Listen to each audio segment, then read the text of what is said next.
Subiri kwanza. Hivi unafahamu kuwa kuna mdudu anayezaliwa tayari akiwa na mimba? Ndiyo, mdudu huyu ni wa ajabu sana. Huzaliwa tayari akiwa ni mjamzito. Wanajulikana kama vidudu kali au kimamba.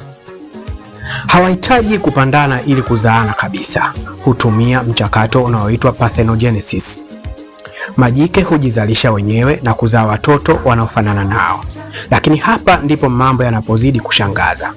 Watoto wanaozaliwa tayari hubeba viini tete ndani yao. Vizazi vinaishi ndani ya vizazi kama wanasesere wa kufunguka.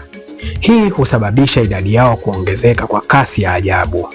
Ndani ya siku chache wanaweza kufunika mmea mzima. Hujilisha kwa kunyonya utomvu wa mimea kwa kutumia midomo yao inayofanana na sindano. Mazingira yakianza kuwa na msongamano, baadhi yao huota mabawa na kuondoka kwenda kuanzisha makoloni mapya. Huu ni mfumo wa kipekee sana unawafanya wadudu hawa kuwa miongoni mwa viumbe wanaozaliana kwa kasi zaidi na kuenea kwa haraka duniani. Ni hayo tu kwa leo. Tukutane wakati mwingine. Jina langu ni Innocent Kwambaza.